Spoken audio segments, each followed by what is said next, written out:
cattle. Instead, she perfected the art of surviving on her own. Without the help of a pride, this lioness had to adapt. When she hunts, the combination of patience, power, and speed is spectacular.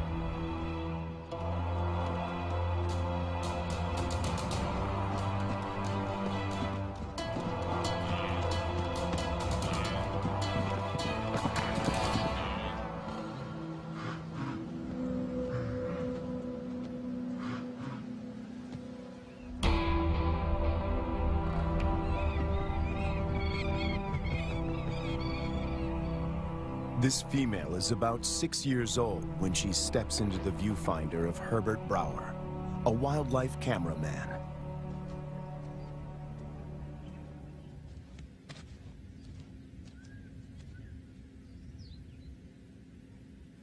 She'd been rarely seen, and if then only at a distance. But suddenly there she was, right in front of our eyes.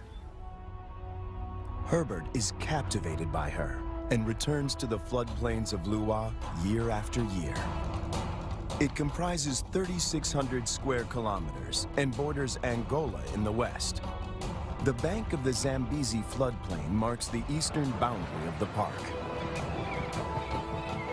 People living here tell Herbert that the lioness has been alone for many years. They call her Lady Luwa.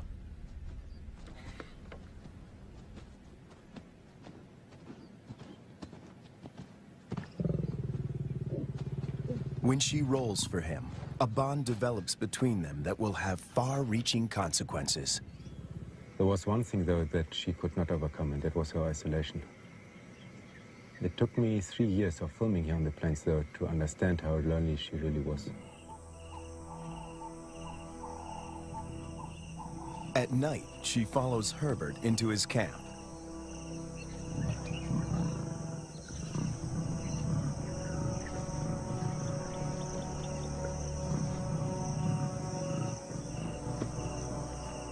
He would never expose himself to wild lions on foot, but he instinctively knows that she means him no harm.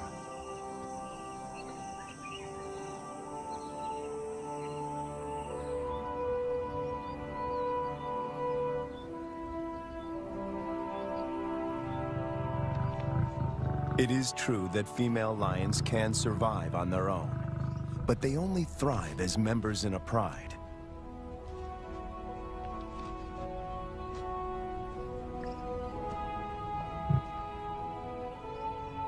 Is it possible to find Lady a mate?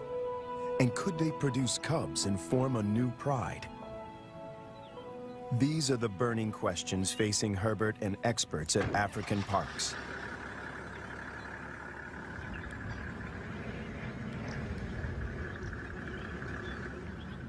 Craig Reed, a manager at African Parks, and veterinarian Dr. Ian Parsons face a dilemma.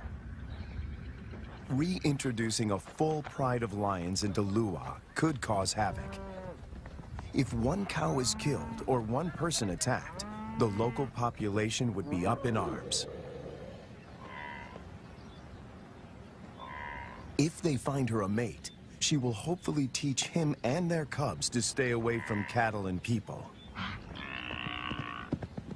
The project is even more viable if she can transfer her impressive hunting skills. It takes 4 years of detailed planning to get the project off the ground. Lady is now collared to keep track of her movement. The average age of a lion in the wild is 16.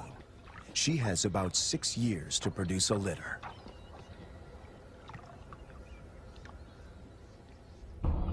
To find a mate for Lady, the team goes to neighboring Kafue National Park. Audio recordings of lionesses lure the males.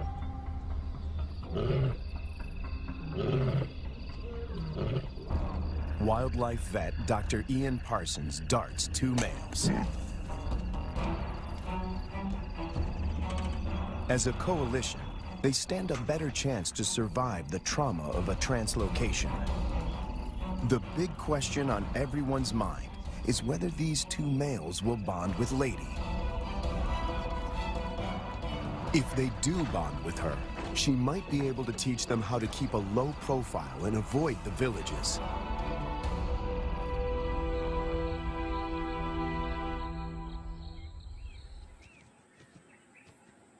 The two lions wake up in an enclosure, or a boma, right in the middle of Lady's core territory.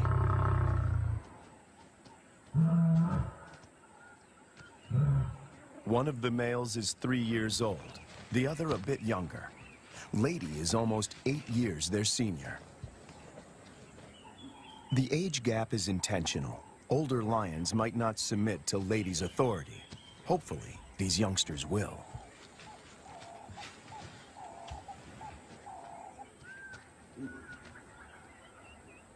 This is the first time in years that Lady has set eyes on her own kind. She keeps watch as the two males familiarize themselves with their new home. The first piece of the puzzle falls into place.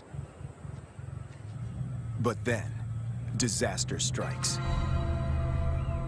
On the 5th day in the boma, they escape. Finding themselves in a strange environment, they could take fright and bolt. To Herbert's relief, he finds them a few hundred meters from the enclosure. Lady's response is odd. She rolls to show them she is not a threat, but she doesn't approach them. The males are aware they are in her territory. Everything is new. It's going to take time to adjust. Before she leaves, Lady marks the territory with her urine. It's a strong message. She's the landowner. They are the squatters.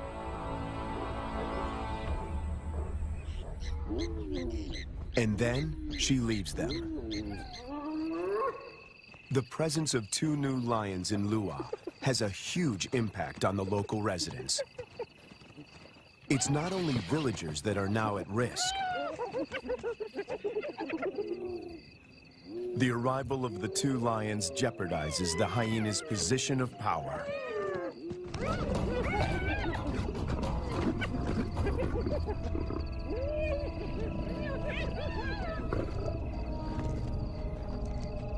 Together, they make a fearsome team. Only the younger of the two wears a collar, as they are almost never apart. The acid test is to see whether they will mate with Lady or leave her to seek other females. It's a precarious start, but the journey has begun.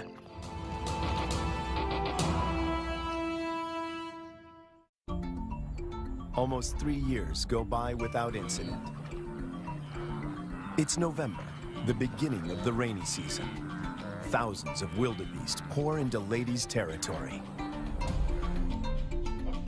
The males are hardly recognizable. They are now almost 6 years old, and their bodies are beefed up, their manes more pronounced. After all this time, they're still together and have bonded with Lady, who seems to be doing all the hunting.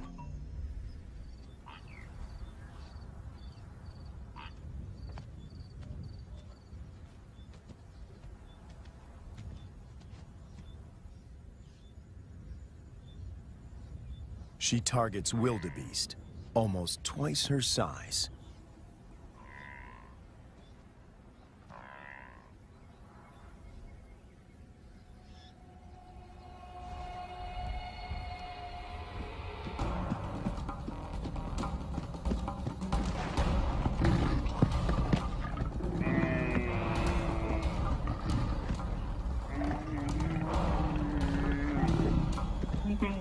With a powerful bite to the neck, she suffocates her quarry. It's all over in minutes. The meat from a small calf could keep her going for a few days, but she's not hunting only for herself.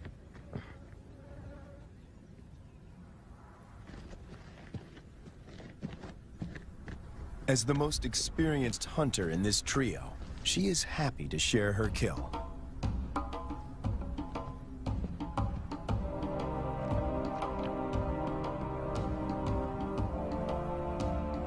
The fact that she allows the males to join her, and that they don't chase her off the carcass, is significant. Eating together is the first building block of a pride.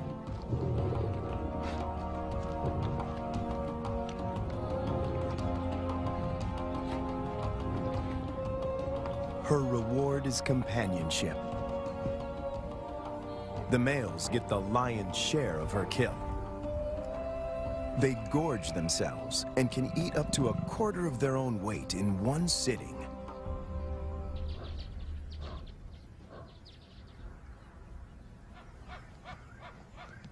For the first time, Herbert sees the two males compete. It is the younger of the two brothers that emerges as the dominant male.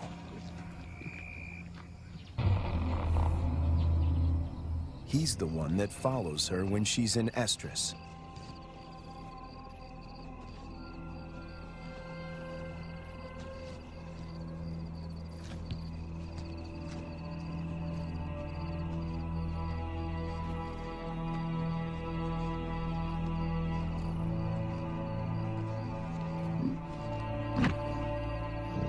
He grimaces, curling back his lips to expose an organ in the back of his mouth that picks up faint chemical pheromones. He can smell that she's in heat.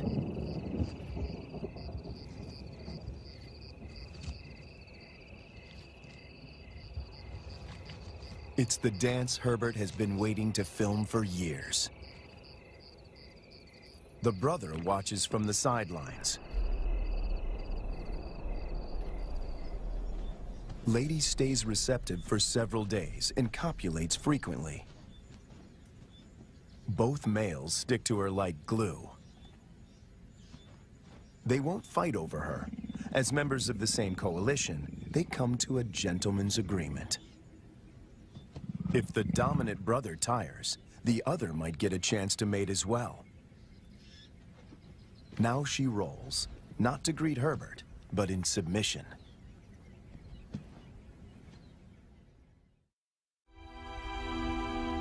When Herbert returns a year later, there are still no cubs. It's a huge disappointment.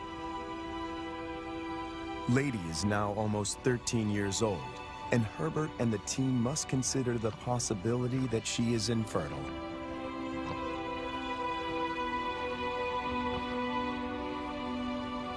If that's the case, the males might leave her and start roaming, looking for other females to propagate their bloodline.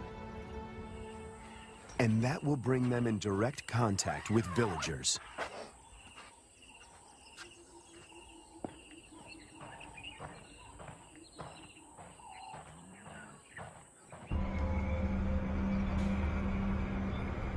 The team decides to import 2 young females.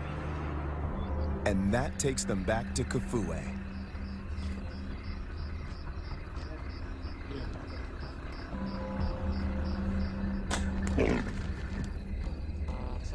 Again, the team faces a dilemma. If the females are too old, they might injure Lady or drive her out of her territory. Too young, and the males might kill them.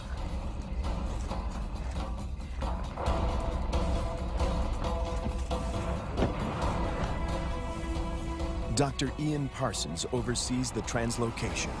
We need some water just to keep them cool while we're traveling. All right, antidote. That's not very fast acting. It takes about 15 minutes to work.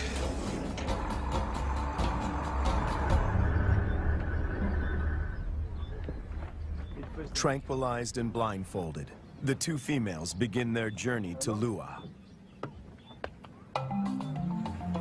Their arrival is coated in irony. The tribe settled here more than 100 years ago on the orders of the first king to protect the wildlife.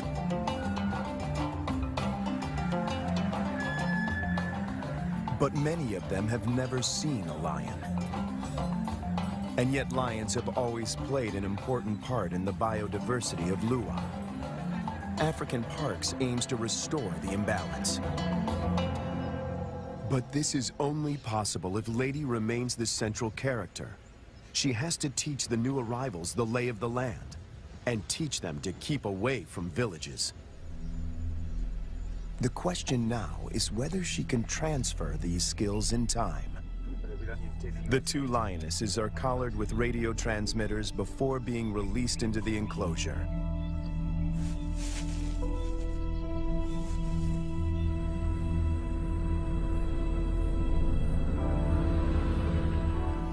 Lady's world is about to be turned upside down once again.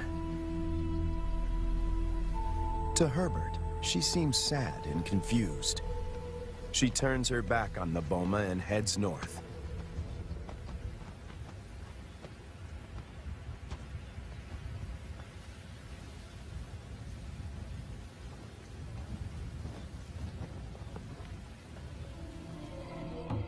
The males, on the other hand, are very interested.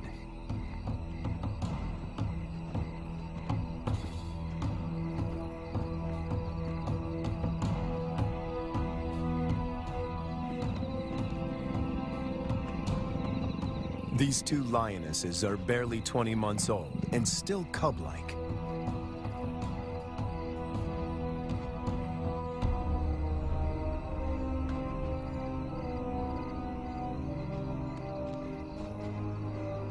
Male lions are known to kill cubs they haven't sired. No one knows how this will play out.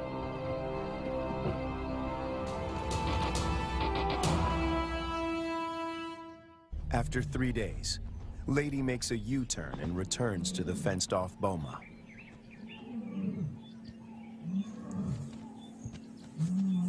The two young females respond to her calls.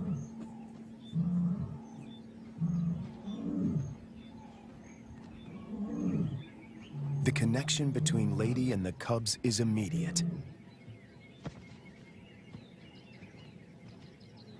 She engages.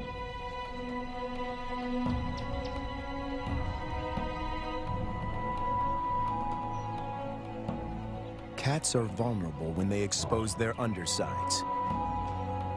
When they roll, they express submissiveness.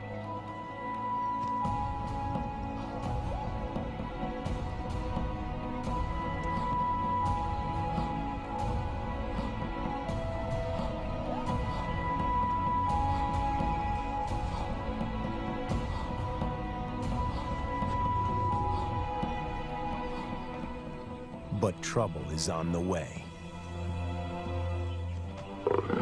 Lady's body posture changes. She knows that the males could attack these new residents.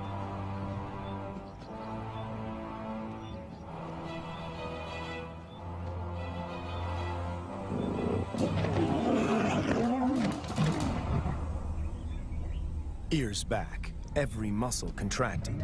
She puts the males in their place.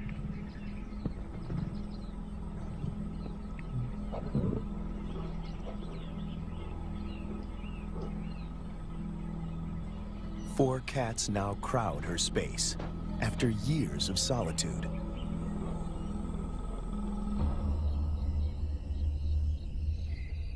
When the males were in the boma, Lady disappeared for days. But now she is intrigued by the cubs. She keeps constant vigil.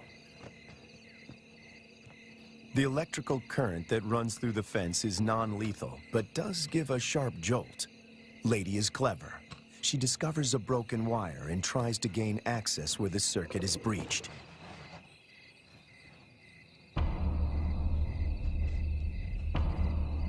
The males are perturbed by the new arrivals. But before they get any ideas, Lady asserts herself. The balance of power might have shifted, but she's still in control.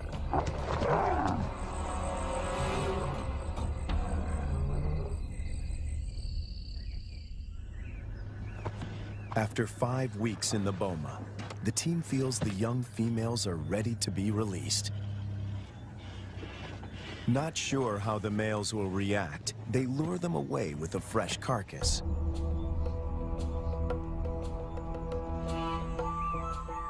The young cubs have also not been fed for a couple of days.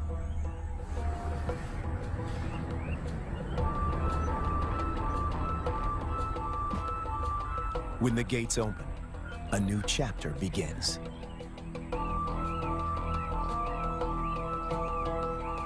Lady is first on the scene. The cubs have spent more than a month in the boma to adjust. The question now is whether this newly forged bond will hold when they step through the gate.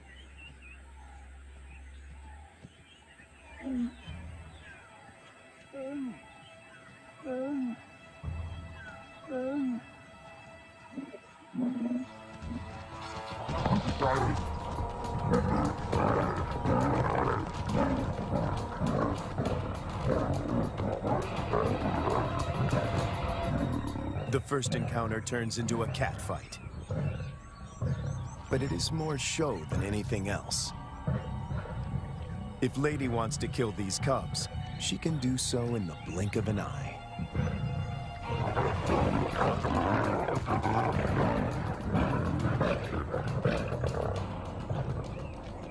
The first contact might seem aggressive, but it plays out according to plan. Lady is doing exactly what the team hoped for. She accepts them in her territory and establishes her dominance.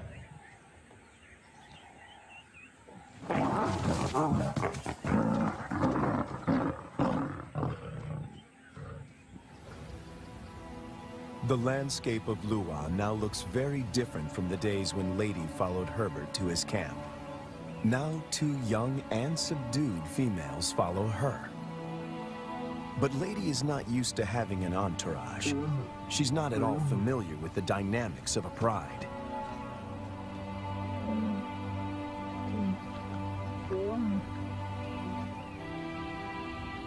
Now that she has her freedom back, she does the unexpected. She abandons them.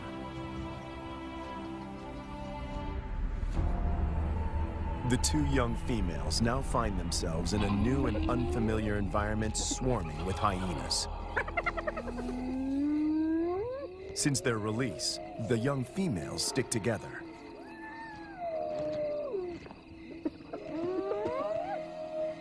But their lives are in real jeopardy.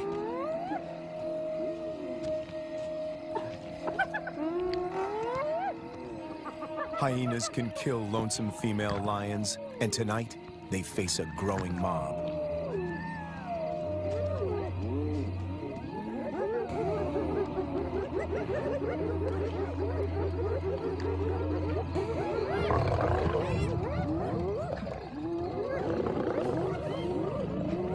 In no time, the newcomers are surrounded by a hungry and ferocious clan.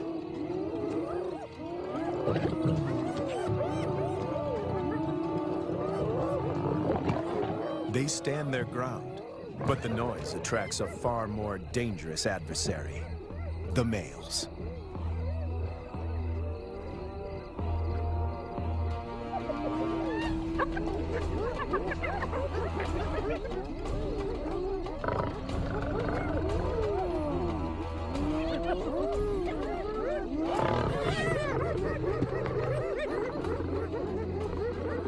The 2 brothers have finally tracked down the youngsters in the wild, and Lady is nowhere in sight to protect them.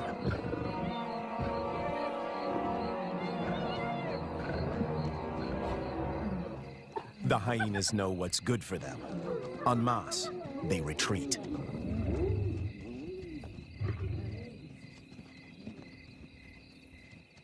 This is their first encounter with the males outside the boma. Anything can happen. The brown-collared female is first to bolt. The white collar is cornered before she can escape.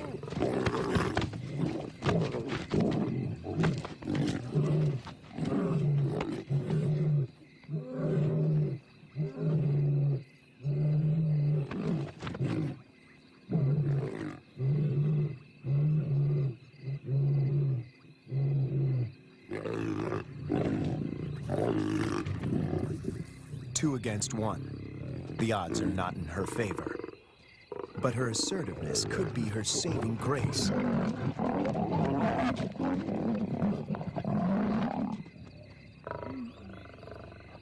At the right moment, she crouches in submission.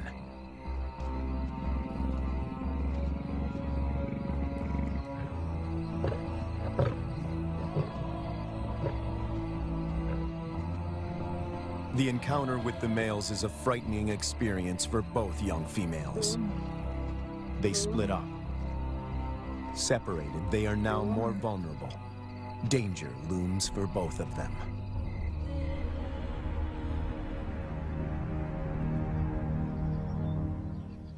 The team manages to track down the females, and they are reunited.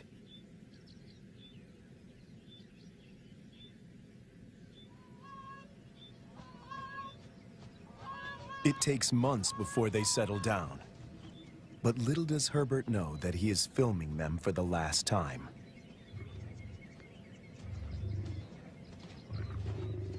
The next day, the brown collar is gone.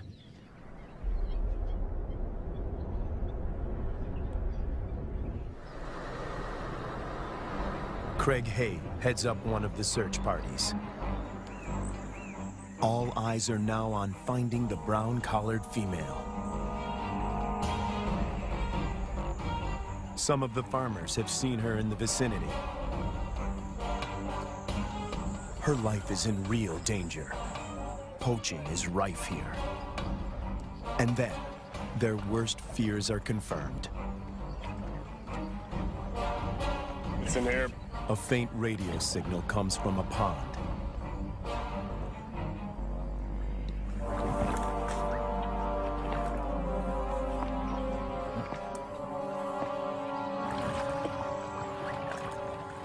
Guys, I got it. It is the brown collar. It's been cut. Yes, been cut with a sharp knife. It's a definite cut. You see, so someone found the lion and threw this in. Or killed the lion. Killed the lion and threw this in. The mood is one of despair.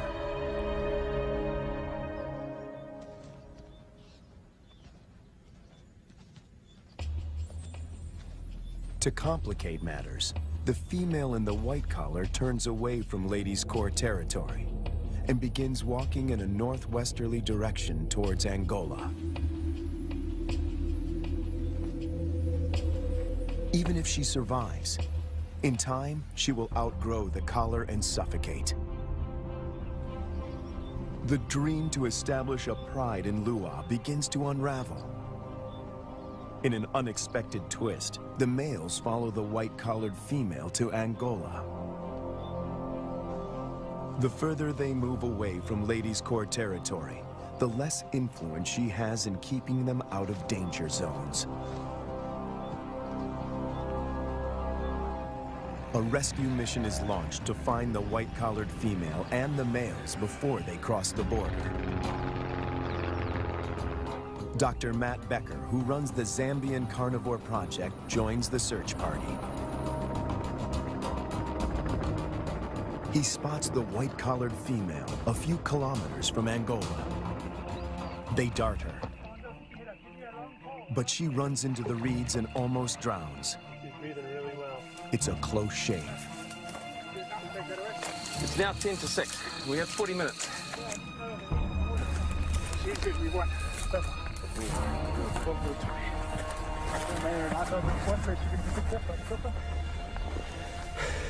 Let's make sure it doesn't hit her nose. It's going to be windy.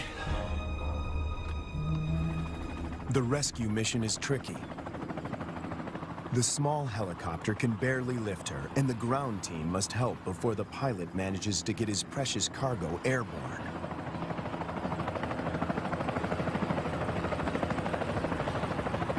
The males have slipped off the radar, and the team hopes they will turn around on their own accord. Meanwhile, more drama unfolds close to the boma. Lady is darted. The plan is to put her in the boma with the surviving female to try and forge a stronger bond between them.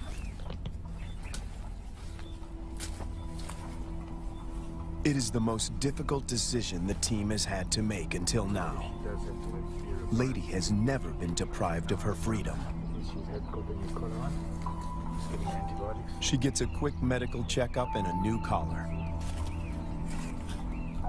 The young female, tranquilized, is already in the boma.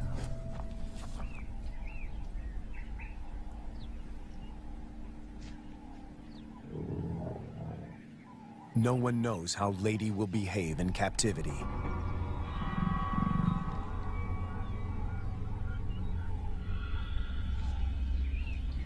Locked up and frustrated, she could turn violent and kill the youngster. A power struggle is inevitable.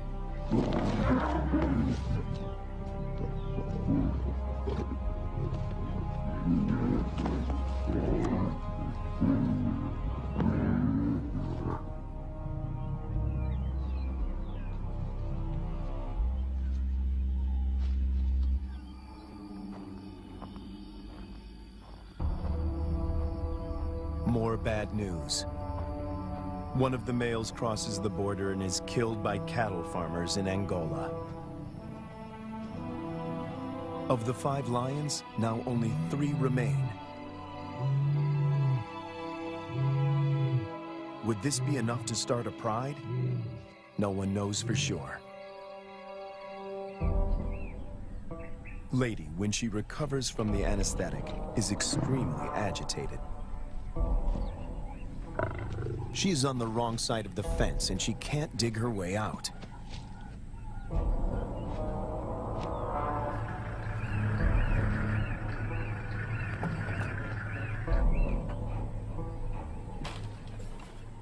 The young female, on the other hand, is familiar with the enclosure.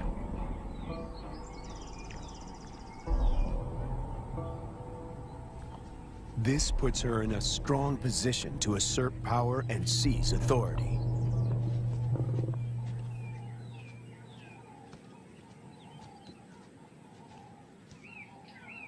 Clearly upset, Lady seeks refuge in a tree. Herbert thinks this elevated position is her attempt to retain control.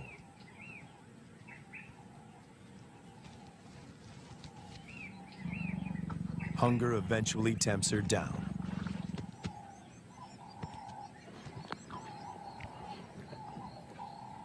For Herbert, it's difficult to watch. This is a situation which I never thought would happen, is that Lady would need to be put into the boma. Now, she's been roaming free for all her life, which is probably about 13 years, 14 years, and now she needs to be locked away. It's good, Lady. The tree becomes a central prop in this battle of wits between these 2 cats.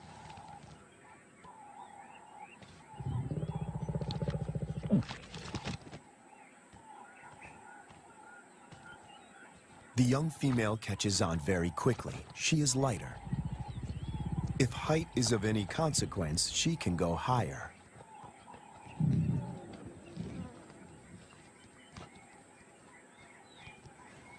From her elevated position, the young female spots the surviving lion. He is just returning from Angola, alone. It seems as if every breakthrough in this project is shadowed by a new set of problems. The 2 brothers formed a strong coalition. They made this territory their own and for 4 years managed to stay out of trouble with the villagers.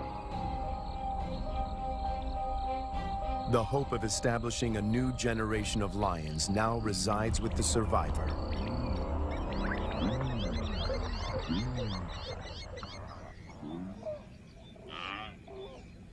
Lady and the young female emerge from the boma after 7 weeks.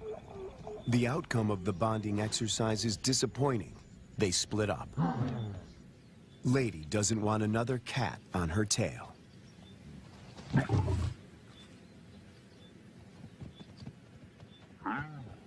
But the time in the boma did benefit the young female. It gave her time to mature. She doesn't see the male as a threat anymore.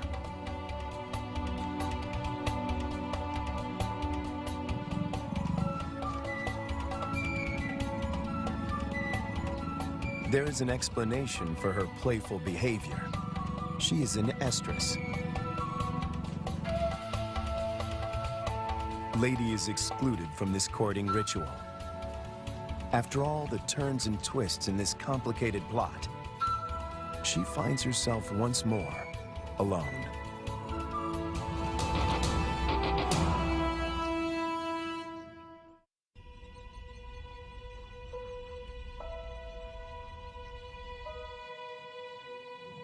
After hunting alone, the young lioness returns to the male. She is ready to mate. The project is one step closer to reaching its goal. The male will sire the next generation. But what about Lady? Will she be part of this new pride? It somehow seems sad and tragic if she is now excluded. And on cue, she disappears.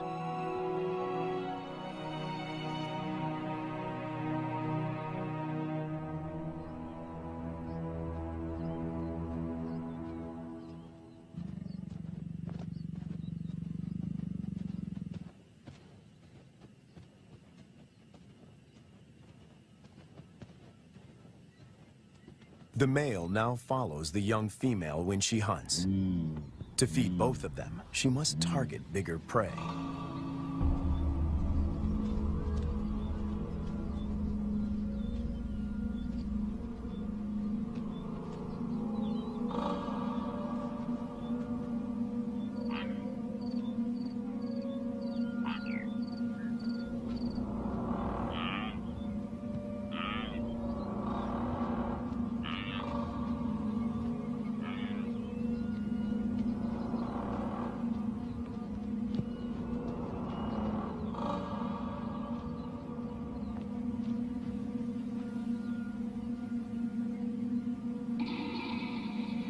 The male is not helpful.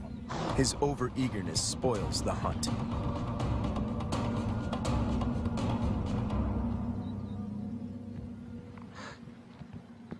Herbert is about to accept that this Regent King and the young female are now the major players in this drama, when Lady suddenly reappears.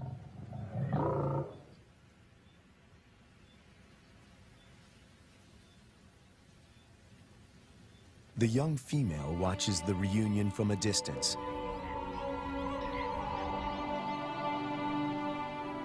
Over many years, Herbert and Lady somehow learn to recognize and respect each other's intentions.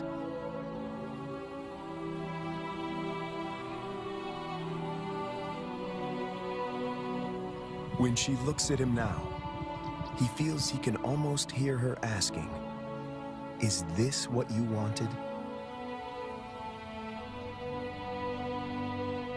In the presence of the male, Lady lies down with the young female.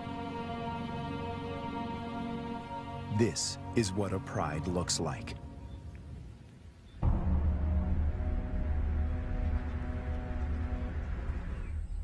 After so many years, all the effort and energy that went into this project seemed to pay off.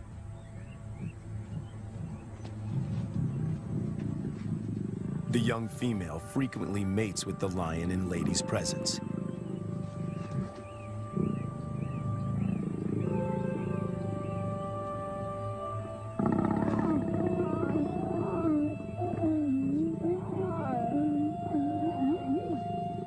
Females are the cornerstone of prides. They form strong bonds and hunt together. The male's instinct is to protect them, and his drive is to breed.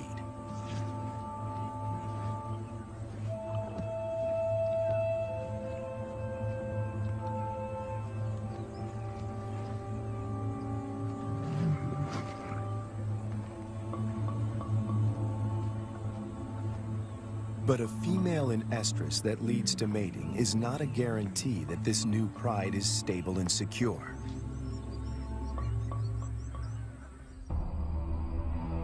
Hunting together is the final test. And then it happens. The young female takes the lead. Lady follows. This is certainly a new development. And the outcome is swift and lethal.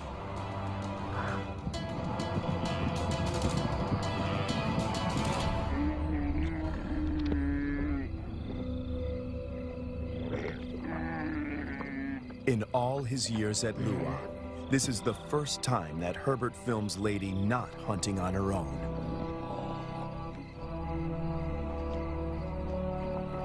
When the male joins them, the circle is complete.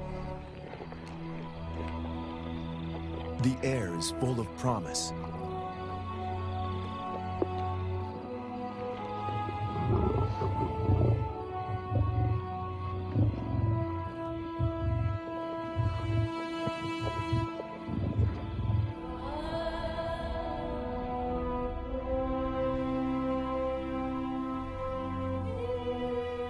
Lady remains the central force and protector of this new pride.